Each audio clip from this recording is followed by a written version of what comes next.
আসসালামু আলাইকুম, welcome to my family kitchen.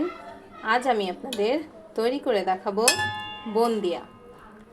কিভাবে মিষ্টির দোকানের মতো পারফেক্ট বোঁদে তৈরি করতে হয় তার পুরো প্রণালীটি আজ আমি আমার এই ভিডিওতে দেখিয়ে দেব।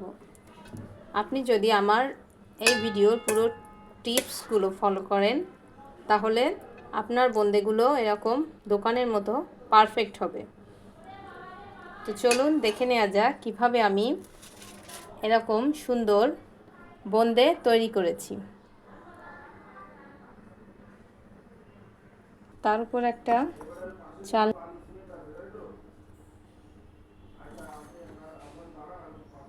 আমি পুরো 1.5 কাপ পরিমাণ বেসন নেব। এবার বেসনটা আমি চেলে নেব। এভাবে আস্তে আস্তে বেসনটা আমি চেলে নেব।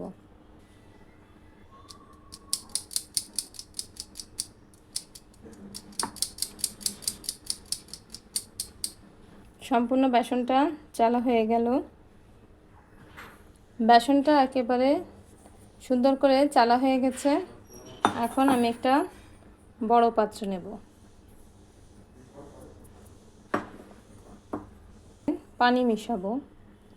পানির পরিমাণটা আমি 1.5 কাপ বেসনে 1 কাপ পরিমাণ পানি মিশাবো। তারপরে পানির পরিমাণটা একটু কম বেশি হতে পারে, এটা দেখে নিতে হবে। এভাবে অল্প পানি দিয়ে আগে অল্প অল্প করে মেশাতে হবে। একবারে পুরো পানিটা ঢেলে দিব না, তাহলে বুঝতে পারবো না কেমন হলো।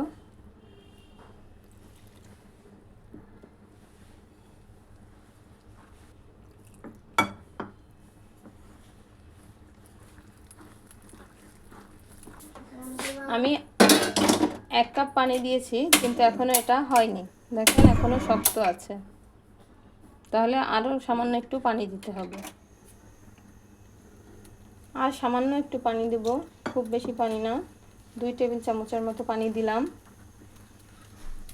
এখন এভাবে 3-4 মিনিট খুব ভালোভাবে মেশাতে হবে। মেশানোটাই কিন্তু আসল, ভালোভাবে মেশানো না হলে বোঁদেটা ভালো হবে না। দেখেন 2-3 মিনিট ভালোভাবে মেশানোর পরে এখন টেক্সচারটা অনেক স্মুথ হয়েছে। 1-এর 3 চামচ, মানে 1 চামচের 3 ভাগের 1 ভাগ বেকিং পাউডার দিলাম। বেকিং পাউডার খুব বেশি দেওয়া যাবে না, তাহলে বোঁদেটা নষ্ট হয়ে যাবে। এখন আবার একটু মিশিয়ে নেব। এবার 7 থেকে 8 মিনিট আমি এভাবে মেশাতে থাকব। খুব ভালোভাবে মিশিয়ে নেব। মেশানোটা যত ভালো হবে বোঁদেটাও তত ভালো হবে। তাই এই প্রসেসটা খুব ভালোভাবে করতে হবে।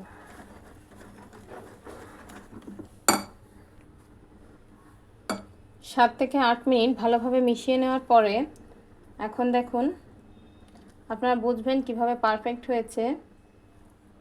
এটা এভাবে উঠিয়ে দেখবেন, যদি ঝরঝর করে পড়ে যায় তাহলে বুঝবেন যে পারফেক্ট হয়নি। কিন্তু দেখেন এটা আস্তে আস্তে পড়ছে, ঝরঝর করে পড়ছে না। এই যে আস্তে আস্তে পড়ছে, তাহলে বুঝবেন যে এটা পারফেক্ট হয়েছে। যদি ঝরঝর করে পড়ে যায় তখন দেখবেন যে এটা পারফেক্ট হয়নি। এভাবে আস্তে আস্তে পড়লে বুঝতে পারবেন যে এটা পারফেক্ট হয়ে গেছে। এখন আমার টেক্সচারটা সম্পূর্ণ রেডি হয়ে গেছে।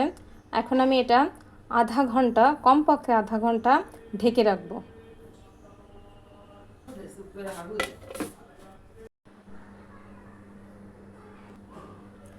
আধা ঘন্টা রেস্টে রাখার পরে দেখেন আমার মিশ্রণটা পুরো তৈরি। এখন এখান থেকে অর্ধেকের মতো মিশ্রণ আমি অন্য পাত্রে নিয়ে নেব।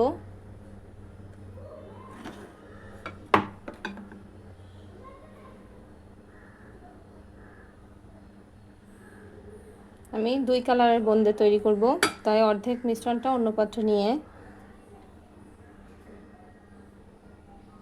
কয়েক ফোঁটা লাল কালার দিয়ে দিলাম। এখন এটাকে একটু মিশিয়ে নিব। এটা শুরু করব। বোঁদেটা ভাজার আগে আপনি হাতের কাছে কিছু জিনিস রাখবেন। এরকম একটা ঝাঁঝরি, বোঁদে ভেজে যে যে পাত্রে রাখবেন, তার উপরে এরকম একটা টিস্যু দিয়ে রাখবেন, আর রাখবেন একটা বাটিতে পানি, যাতে আপনি এই ঝাঁঝরিটা বারবার এতে ধুয়ে নিতে পারেন। আর রাখবেন একটা শুকনা সুতি কাপড়।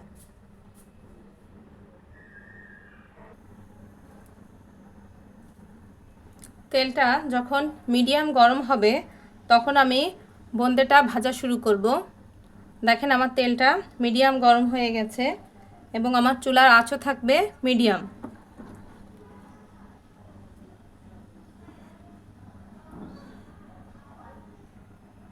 এবার আমি এরকম ঝাঁঝরিটা নিয়ে আস্তে আস্তে করে ঝাঁঝরির উপরে ব্যাটারটা এভাবে দিব। ঝাঁঝরিটা কিন্তু তেল থেকে বেশি দূরে দেওয়া যাবে না, কাছেই রাখতে হবে। দেখেন বোঁদেগুলো তেলে পড়ে অমনি ফুলে উঠছে। তেলে পড়ে এমনি ফুলে উঠলে বুঝতে হবে যে আমার বোঁদেটা পারফেক্ট হয়েছে।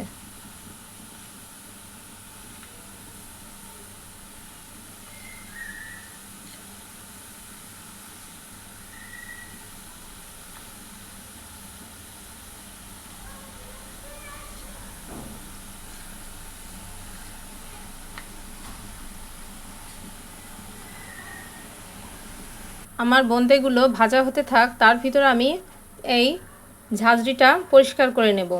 এভাবে ঝাঁঝরিটা পরিষ্কার করে নেব, কারণ অনেক বোঁদে একসাথে দিব না, তাহলে বোঁদেটা নষ্ট হয়ে যাবে। ঝাঁঝরিটা পরিষ্কার করে নিয়ে এখন যে পরিষ্কার পানি রেখেছি, পরিষ্কার পানিতে এটাকে ধুয়ে শুকনো কাপড় দিয়ে মুছে নেব।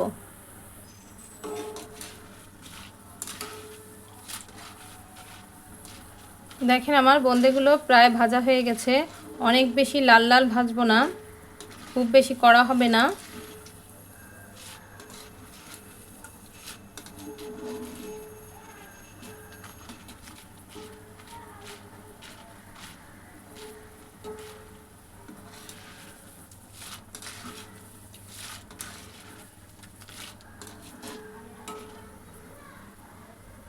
এখন এটাকে আমি তুলে নেব।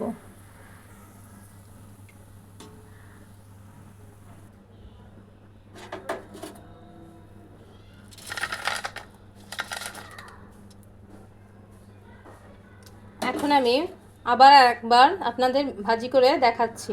শিরায় দিব না, এটা পুরো ঠান্ডা হবে তারপর।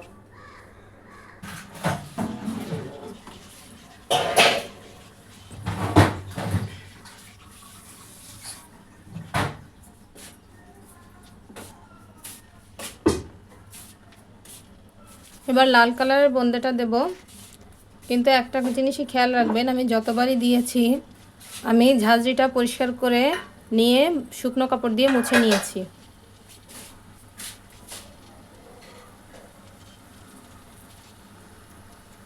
এটা ভাজা হয়ে গেছে, এখন এটাকে আমি তুলে নিলাম।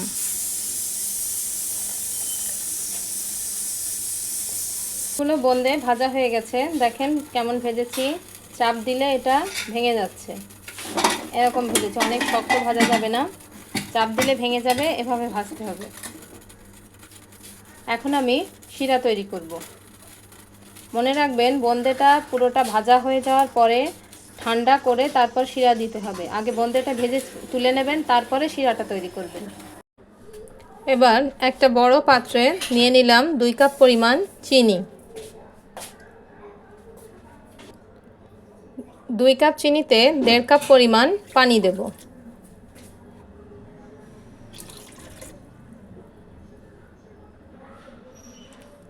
এবার এর ভিতর দিলাম 1 চা চামচ পরিমাণ ঘি,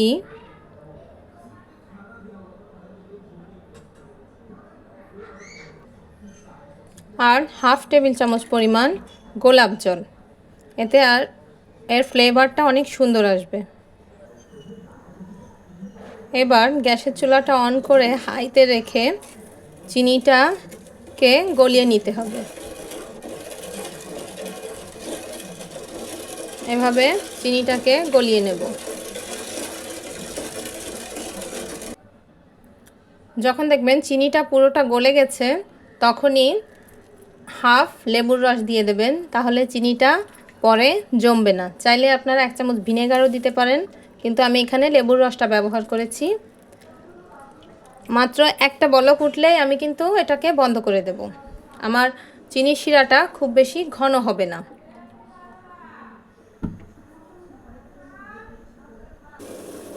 দেখেন আমার চিনির শিরাতে এখন বলক ওঠা শুরু হয়ে গেছে। এখন আমি চুলাটাকে বন্ধ করে দিব, এটা আর জাল দেওয়ার প্রয়োজন হবে না। অবস্থায় এই বোঁদেগুলো শিরাতে দিয়ে দিতে হবে। আপনার ভাজা যদি ঠিক হয় তাহলে বোঁদেটা পুরো রসটাই টেনে নেবে। এজন্য মনে রাখবেন আপনি শক্ত করে যেন ভাজবেন না, এটা নরম রাখবেন। শক্ত করে ভাজলে রসটা টেনে নিবে না। অবশ্যই নরম করে ভাজার চেষ্টা করবেন। সবগুলো বোঁদে এভাবে ঢাকা দিয়ে দিন। দিয়ে এবার গ্যাসের ফ্লেমটা একটু লো করে 2 মিনিটের মতো রান্না করবেন। গরম হবে এবং রসটা ভিতরে খুব ভালোভাবে ঢুকবে, তাই মাত্র 2 মিনিট রান্না করবেন। আবার বেশি রান্না করলে কিন্তু নষ্ট হয়ে যাবে। 2 মিনিট রান্না করার পরে গ্যাসের চুলাটাকে বন্ধ করে রাখবেন। এবার ঢাকনাটা আর তুলবেন না, প্রায় 2 ঘন্টা এরকম ঢাকা দিয়ে রাখবেন। 2 ঘন্টা ঢাকা দিয়ে রাখার পরে আমি আপনাদের দেখাবো যে আমার বোঁদেটা কীভাবে ফুলে উঠেছে, আমার কেমন সুন্দর হয়েছে। তো অন্তত 2 ঘন্টা রেস্টে রাখবেন, তাহলে সমস্ত চিনি শিরাটা বোঁদের ভিতর চলে যাবে এবং বোঁদেটা অনেক সুন্দর হবে, সফট হবে। ভিজিয়ে রাখার পরে দেখেন আমার বুন্দিয়াগুলো কতটা ফুলে উঠেছে। মাশাআল্লাহ, দেখেন ফুলে উঠেছে, আবার কতটা নরমও হয়েছে। একেবারে পারফেক্ট হয়েছে। বাসায় আপনারা অবশ্যই এভাবে ট্রাই করবেন, আশা করছি ভালো লাগবে। দেখেন এতে শিরাটাও নাই, শিরাটাও শুকিয়ে গেছে, পুরো শিরাটাই বোঁদেটা টেনে নিয়েছে। তো বাসায় ট্রাই করবেন। ভালো লাগলে লাইক, শেয়ার এবং সাবস্ক্রাইব করতে ভুলে যাবেন না। আজ এই পর্যন্ত। আল্লাহ হাফেজ।